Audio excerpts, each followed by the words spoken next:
क्या जीएसटी में road permit की आवश्यकता होगी? उत्तर है हाँ, लेकिन इसका नाम रोड परमिट नहीं होगा। इसे ई वे बिल के नाम से जाना जाएगा। जब भी कंसाइनमेंट की वैल्यू 50,000 रुपए या इससे ज्यादा होगी तो ई वे बिल जनरेट करना अनिवार्य होगा। आइए हम ई वे बिल को एक साधारण उदाहरण की सहायता से समझें। मान लीजिए कि ए एक मुंबई में सप्लायर है, उसे पुणे के एक व्यक्ति बी को माल भेजना है। इस स्थिति में दो सिचुएशंस हो सकती है। पहली यह है कि ए खुद से यानी कि बिना किसी ट्रांसपोर्टर की सहायता से अपने खुद के या किराए के वाहन से बी को माल भेजता है। दूसरी ये है कि ए किसी ट्रांसपोर्टर की सहायता से बी को माल भेजता है। पहली स्थिति में जब ए खुद से यानी कि बिना किसी ट्रांसपोर्टर की सहायता से अपने खुद के या किराए के वाहन से बी को माल भेजता है, तब ए माल की मूवमेंट शुरू होने से पहले ही जीएसटी वेबसाइट पर फॉर्म जीएसटी INS 1 के पार्ट ए में भेजे जा रहे माल की डिटेल्स को भर देगा। फिर फॉर्म जीएसटी INS 1 के ही पार्ट बी में वाहन की डिटेल्स को भर देगा। जब पार्ट ए और पार्ट बी दोनों भर दिए जाएंगे तब ए ई वे बिल जनरेट कर सकेगा।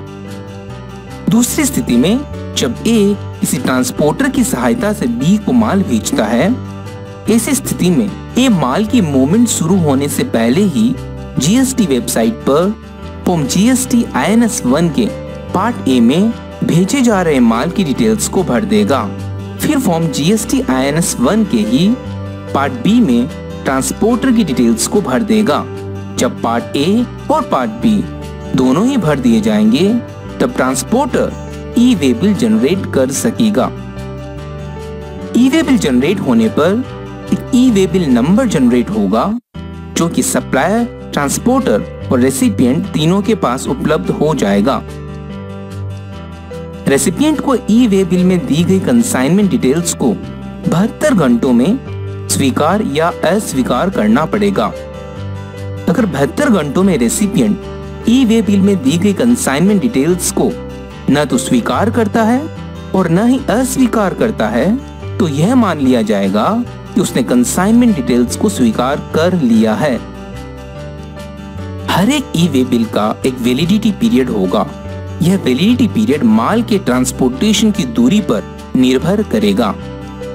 यदि यात्रा की दूरी 100 किलोमीटर से कम है तो वैलिडिटी पीरियड ई वे बिल के जनरेशन के समय से 1 दिन होगा। यदि यात्रा की दूरी 100 किलोमीटर या उससे ज्यादा लेकिन 300 किलोमीटर से कम है तो वैलिडिटी पीरियड 3 दिन होगा।